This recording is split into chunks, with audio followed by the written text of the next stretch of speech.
아멘. 네, 이번 주는 고난 주간입니다.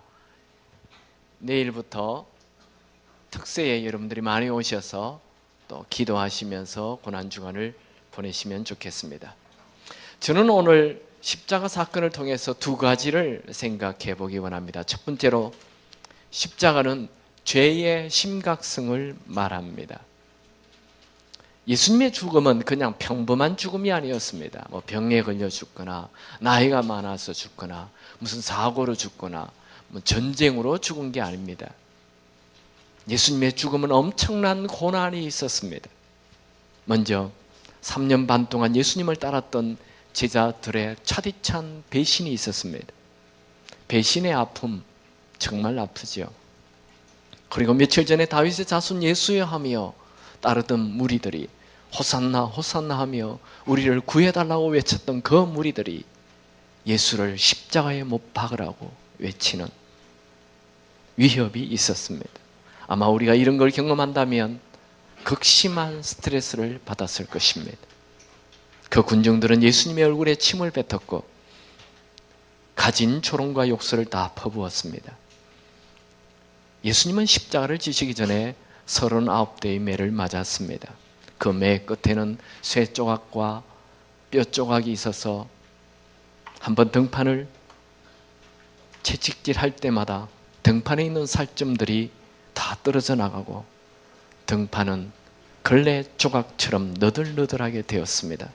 그 고통이 얼마나 큰지 건장한 남자라도 기절하게 되고 죽기도 하였습니다. 저는 이 설교를 준비하면서 그냥 눈물이 났습니다. 예수님의 머리에는 가시 면류관을 씌워졌습니다. 한국에 있는 그런 가시나무의 가시가 아닙니다. 팔레스타인 땅은 물이 없는 곳이기 때문에 그 가시는 굉장히 강합니다. 보통 여행객들의 신발을 그냥 그대로 뚫어버립니다. 굉장히 7cm, 10cm 정도 자라는 아주 강한 그런 가시로 머리에 면류관을 씌웠습니다. 아마 그걸 씌우자마자 얼굴이 피범벅이 되었을 것입니다. 그리고 그 머리를 찌르는 고통은 죽는 순간까지 계속되었습니다.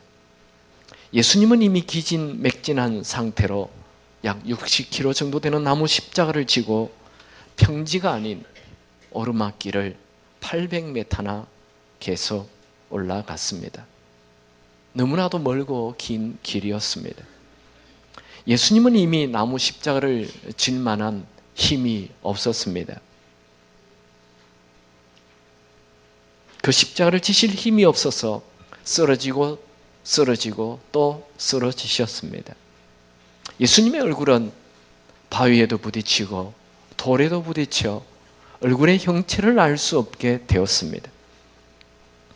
예수님께서 더 이상 십자가를 지시고 갈 수 없는 상태에 이르자 로마 병정들은 옆에서 구경하던 구레네 사람 시몬에게 예수님 대신 십자가를 지게 하였습니다. 갈보리 언덕에 이르자 예수님은 벌거벗은 채로 십자가 위에 눕혀졌습니다. 그리고 약 20cm 정도 되는 대못으로 양손과 양발을 박았습니다. 예수님은 두 흉악한 죄인과 똑같은 취급을 당하면서 세 개의 십자가 중에 가운데에 매달려 아침 9시부터 오후 3시까지 6시간의 기나긴 고통의 시간을 보냈습니다. 십자가에 매달린 사람은 팔레스타인 땅의 사막 기후, 뜨거운 열과 목마름 속에 호흡 곤란으로 서서히 생명을 잃어갔습니다. 예수님은 십자가 위에서 사람들의 멸시와 조롱과 욕설을 받았습니다. 로마 병정들은 예수님의 죽음을 확인하기 위하여 옆구리에 창으로 찔렀습니다. 그때 예수님의 심장이 터져서 옆구리에서 피와 물이 쏟아져 나왔습니다. 예수님은 십자가 위에서 엘리 엘리 라마 사박다니 하나님이여 하나님이여 어찌하여 나를 버리시나이까 라고 외쳤습니다. 예수님은 태초로부터 지금까지 단 한 번도 하나님과 분리된 적이 없었는데 십자가 위에서 하나님과 분리되었습니다. 육체적 고통도 아픈 고통이고 사람들로부터 조롱과 욕설을 받는 것도 아픈 고통이지만 하나님이 외면하는 고통은 정말 크나큰 고통이었습니다. 하나님은 자기 하나밖에 없는 아들을 이처럼 죄인 중에서도 가장 큰 죄인으로 혹독하게 죽게 하였습니다. 왜 예수님은 이런 죽음의 고통을 당하셨을까요? 조롱과 멸시천대 어이해 받았는가? 고난과 죽음의 길을 어찌해 가셨는가? 여러분, 십자가 사건은 단지 참 무섭다, 고통당하는 예수님 참 아프시겠다라는 느낌으로 끝내지 마십시오. 십자가의 죽음은 바로 나의 죄 때문입니다. 베드로전서 2장 24절 같이 읽을까요? 시작. 친히 나무에 달려 그 몸으로 우리 죄를 담당하셨으니 이는 우리로 죄에 대하여 죽고 의에 대하여 살게 하려 하심이라. 그가 채찍에 맞음으로 너희는 나음을 얻었나니. 요한일서 1장 7절도 읽을까요? 그 아들 예수의 피가 우리를 모든 죄에서 깨끗게 하실 것이요. 마태복음 26장 28절 이것은 죄사함을 얻게 하려고 많은 사람을 위하여 흘리는 바 나의 피 곧 언약의 피니라. 성경은 예수님의 피를 하나님의 피라고 기록합니다. 예수님의 피는 모든 인류의 죄를 해결하는 하나님의 피입니다. 어떤 사람은 어머니 마리아의 피지 않느냐, 그 피를 물려받은 것 아니냐 말하는 사람 있습니다.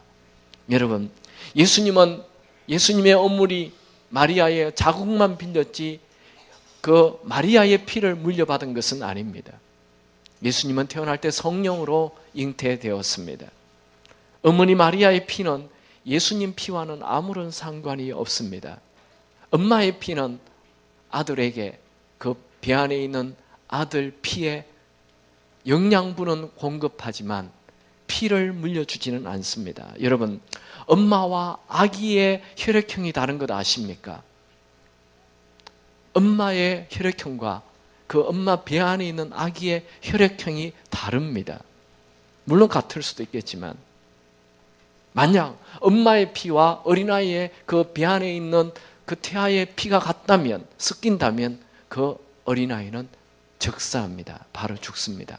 어린이는 태어날 때 자기의 고유의 피가 있어요. 엄마의 피와는 상관이 없는 거예요. 즉 예수님의 피는 마리아의 피를 물려받은 것이 아니고 하나님의 피입니다. 예수님은 구약의 어린 양과 같이 죄를 대신해서 하나님의 피를 흘리신 것입니다. 여러분, 이스라엘 사람들은 왜 양을 키웠죠? 양고기를 좋아해서 양을 키운 게 아닙니다. 제사 드리기 위해서 양을 키웠습니다. 그들은 1년에 한 번 꼭 제사를 지내며 자기들의 지은 죄를 사했습니다. 구약의 어린 양은 신약의 어린 양 예수님의 그림자입니다. 요세푸스의 기록에 의하면 예수님 당시 6월절 날 어린 양 죽은 양의 숫자가 20만 마리 정도 된다 하였습니다. 유대인들은 자기들의 죄를 해결하기 위해 엄청난 숫자의 어린 양을 죽여 피를 흘리게 하였습니다. 예수님은 6월절 날 인류의 죄를 위해 죽는 어린 양으로 오셨습니다.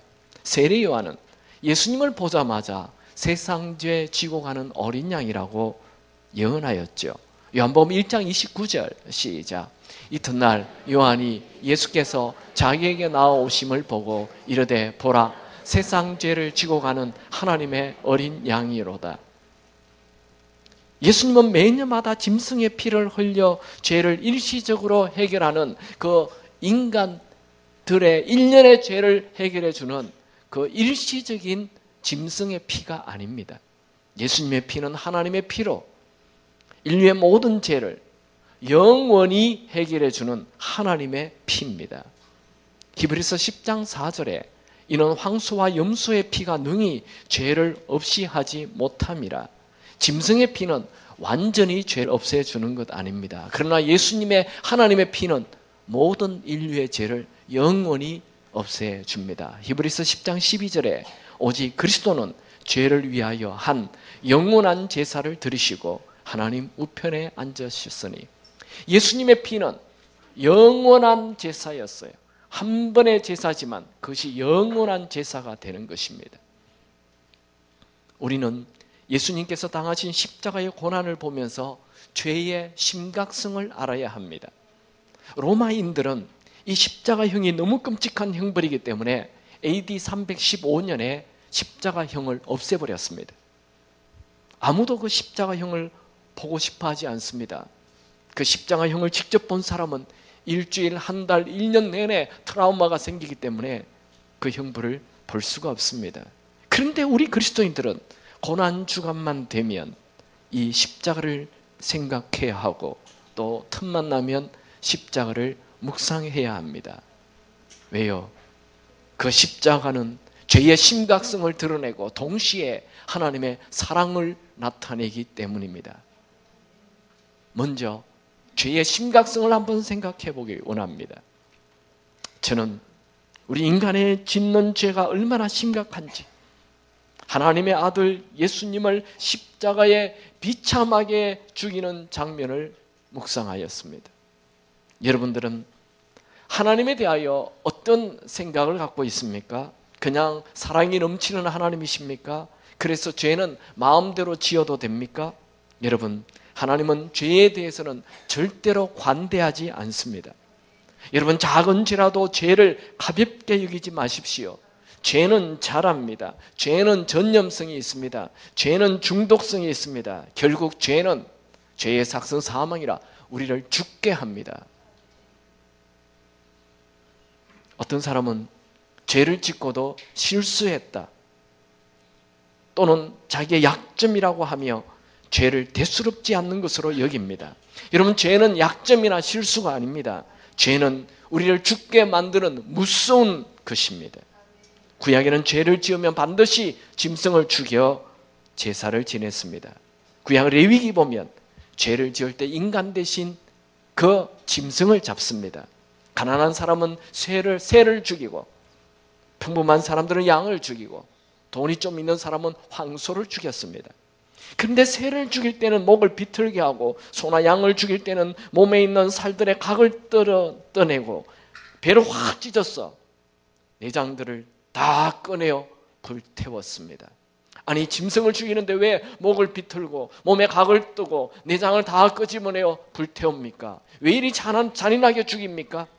그것은 하나님께서 우리가 죄를 지으면 우리의 목을 비틀고 싶어 하시고 내장을 다 끄집어내서 불태우시겠다는 것을 간접적으로 표현하는 것입니다. 그만큼 죄는 혐오스러운 것입니다.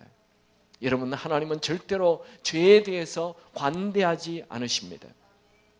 하나님은 거룩한 분이시기 때문에 죄에 대해서는 단 한 점도 허락하지 않습니다.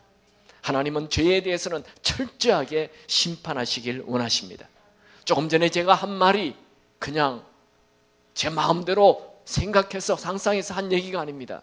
말씀 레위기를 한번 볼까요? 레위기 1장 5절에서 9절까지 같이 읽겠습니다. 시작.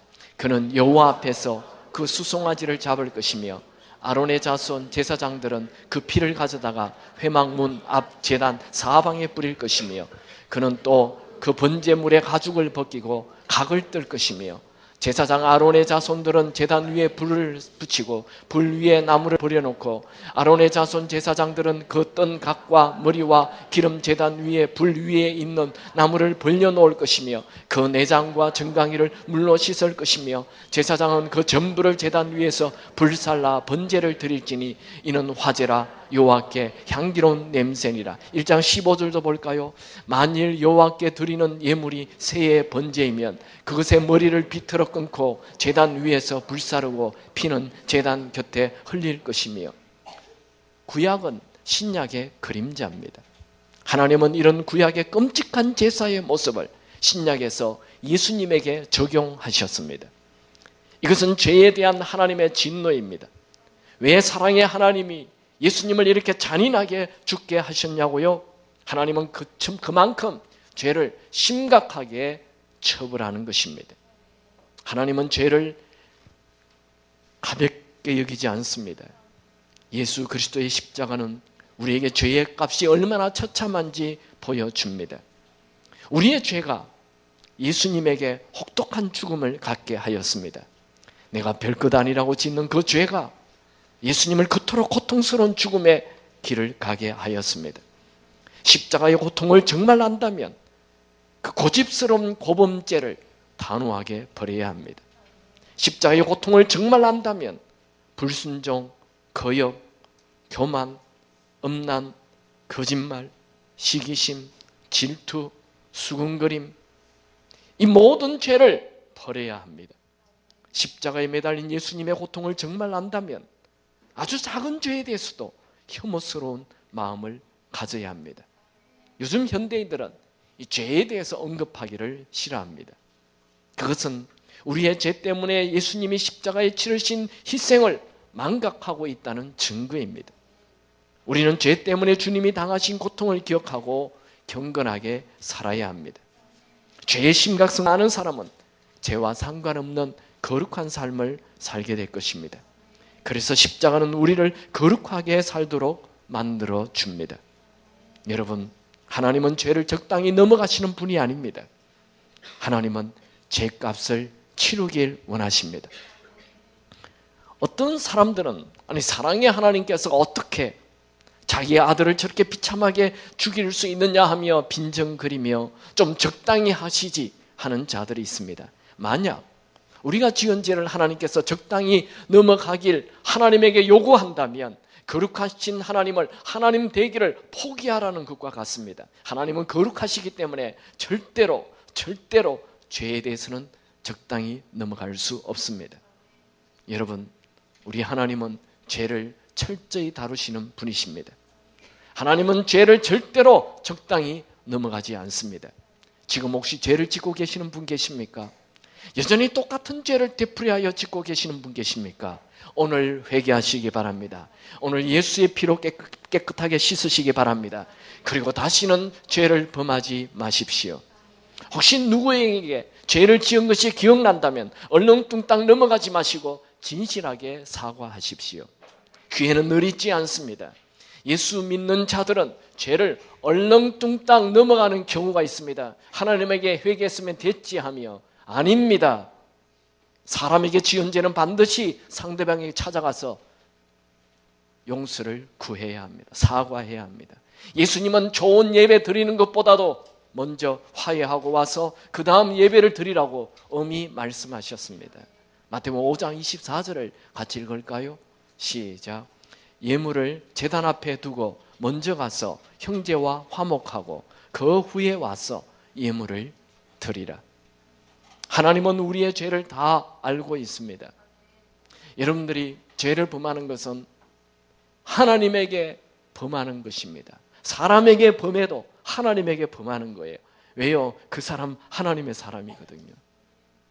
그래서 모든 죄는 하나님에게 죄를 범하는 것입니다.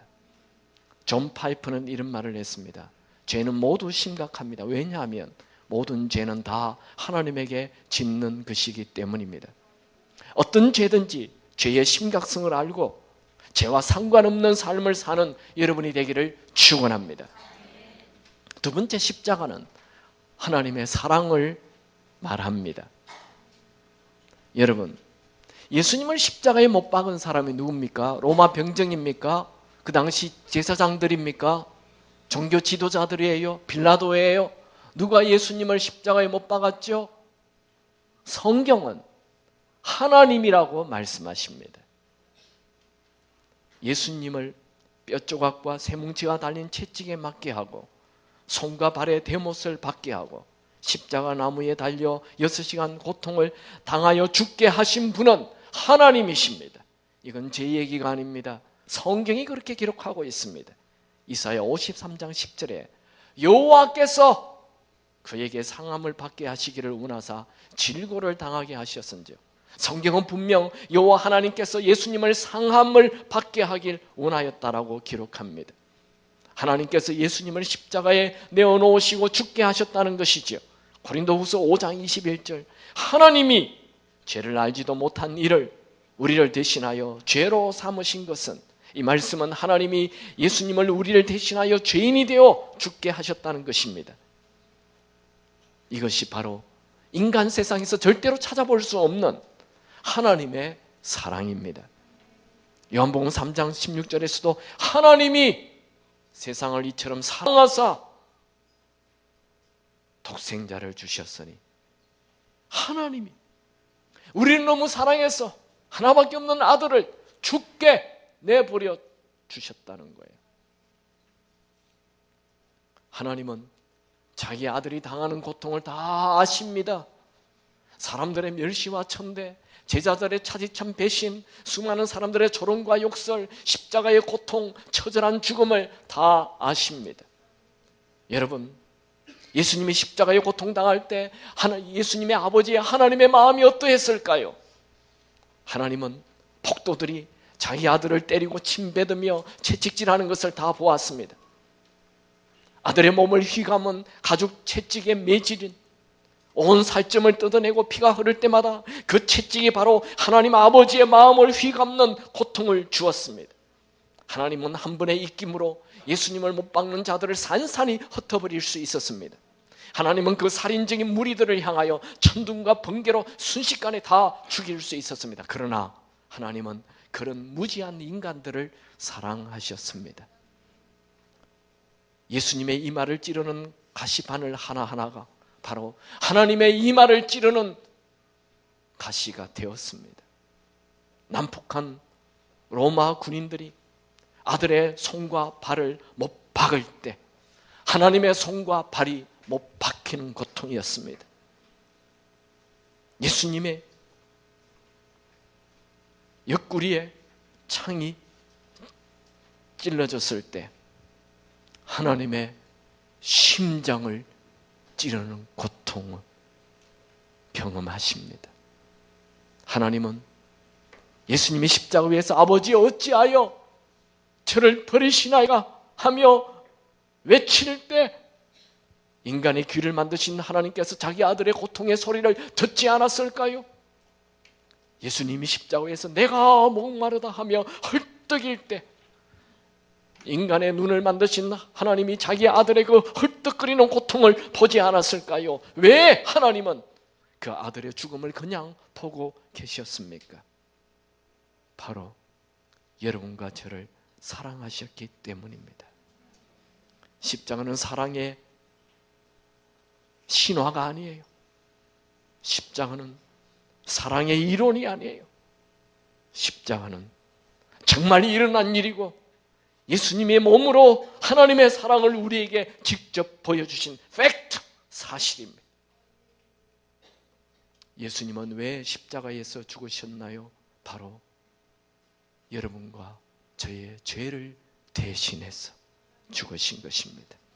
하나님은 나라는 한 사람을 너무 소중히 여기셔서, 아니 나를 너무 사랑하셔서 내 대신 예수님을 죽게 하신 것입니다. 그래서 십자가는 나를 향한 하나님의 사랑이라고 말합니다.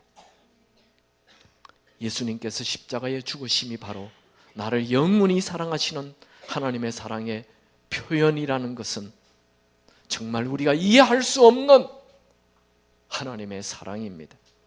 우리 하나님은 어떤 분입니까? 우리를 한 번 사랑하시면 끝까지 사랑하시는 분이십니다. 요한복음 13장 1절, 세상에 있는 자기 사람들을 사랑하시되 끝까지 사랑하시니라.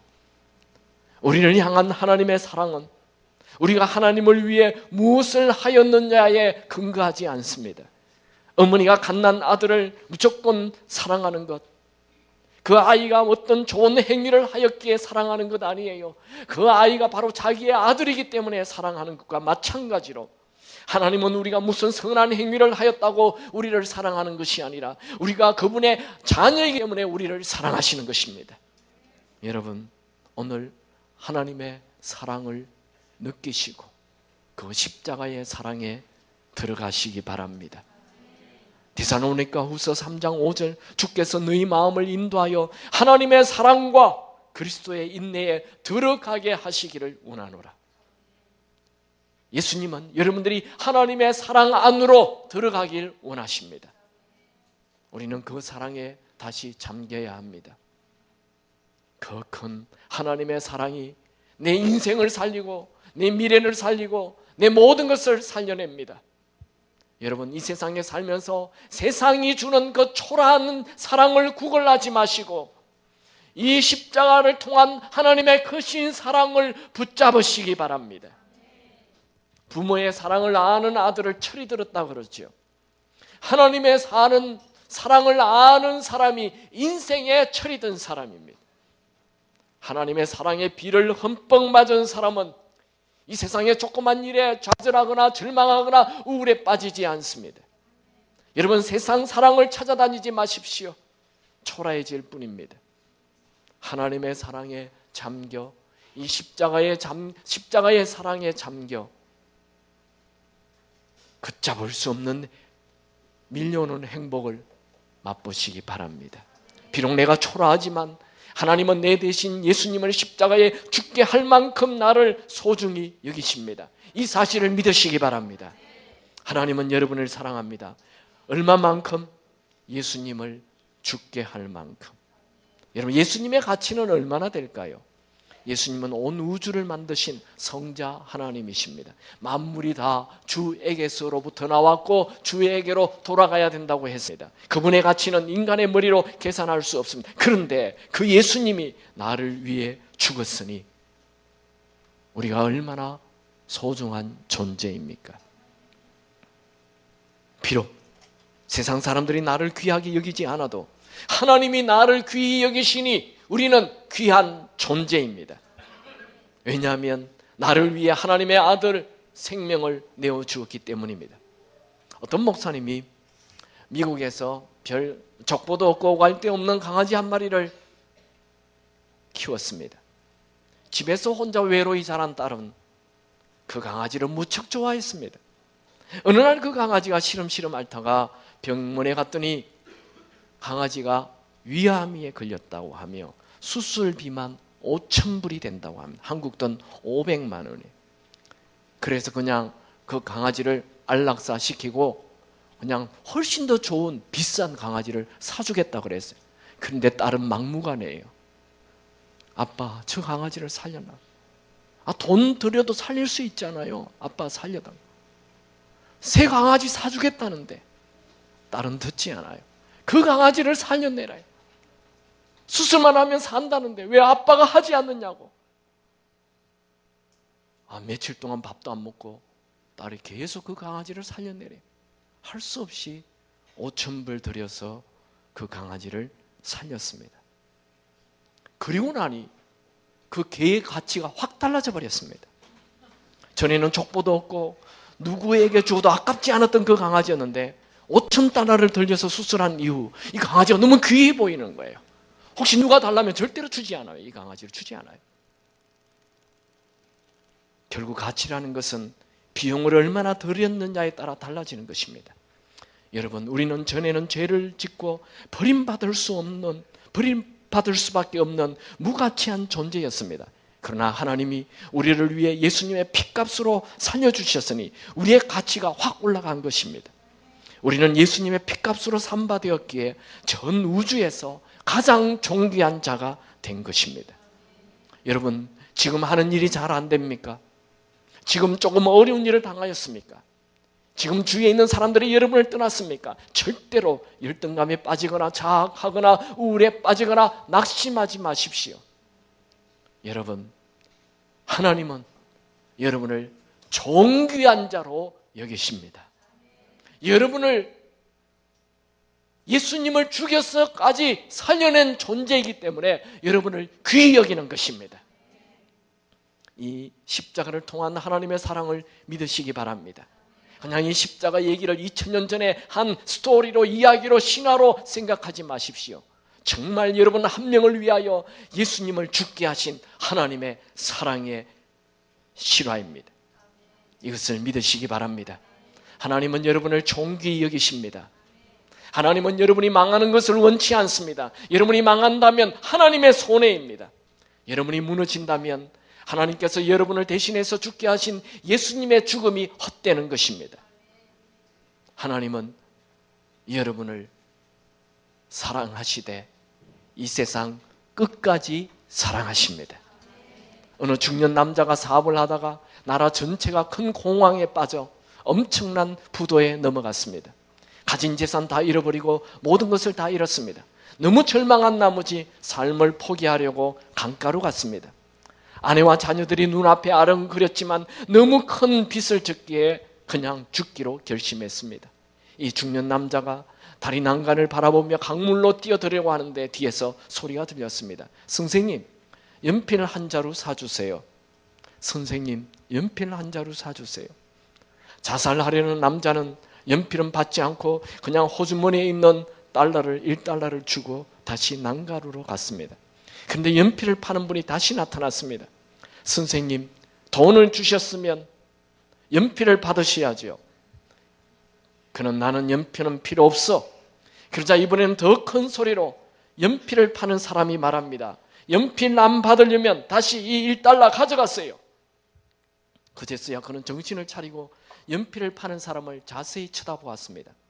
그런데 이게 웬일입니까? 연필을 파는 사람은 두 다리가 없는 상위 군인이었습니다. 그래도 그 사람의 얼굴에는 환한 미소와 여유가 있었습니다. 중년 남자는 그를 보고 놀라서 그 연필 파는 사람이 이렇게 말했습니다. 저에게는 내일이라는 희망이 있습니다. 내가 믿는 예수님이 나의 희망입니다. 나는 다리가 없어도 절망하지 않습니다. 나를 사랑하시는 하나님이 있기 때문이죠. 하나님은 나를 얼마나 사랑하시는지 하나밖에 없는 아들 예수님을 내 죄 대신 죽게 하셨어요. 자살을 하려는 중년 남자는 쇠망치로 뒤통수를 얻어맞은 것 같은 신선한 충격을 받았습니다. 그는 연필을 받아들고 사무실에 돌아와서 다시 재기하였습니다. 그 사람이 바로 미국 경제 대공황 때 불황을 이겨내고 성공한 강철왕 카네기입니다. 여러분, 여러분을 향한 하나님의 사랑은 이론이 아니고 현실입니다. 예수님이 여러분 한 분을 위해 죽으신 것, 이것을 정말 믿으시기 바랍니다. 지금 하나님의 사랑을 여러분의 가슴에 가득 채우시기 바랍니다. 하나님은 여러분들을 사랑하시되 지독스럽게 사랑합니다. 끝까지 사랑하십니다. 예수님은 십자가에 못 박히기 전 바로 전날 겟세마네 동산에서 이런 중보 기도를 하셨습니다. 요한복음 17장 23절 같이 읽을까요? 시작. 곧 내가 그들 안에 있고 아버지께서 내 안에 계시어 그들로 온전함을 이루어 하나가 되게 하려 함은 아버지께서 나를 보내신 것과 또 나를 사랑하신 같이 그들도 사랑하신 것을 세상으로 알게 하려 함이로소이다. 예수님은 이제 저녁이면 밤이면 이 목요일 밤에 마지막으로 하신 겟세마네 동산에서 마지막 중보 기도인데 하나님이 나를 사랑하시는 것처럼 하나님께서 저들을 사랑하는 것을 알게 하여 주옵소서. 오늘 예수님은 우리를 위하여 기도하십니다. 외치십니다. 하나님이 예수님을 사랑하는 것처럼 하나님께서 여기 있는 모든 교우들을 사랑한다는 것을 알게 하여 주옵소서. 하나님께서 우리를 얼마나 사랑하십니까? 하나님께서 예수님을 사랑하시는 만큼 우리를 사랑하십니다.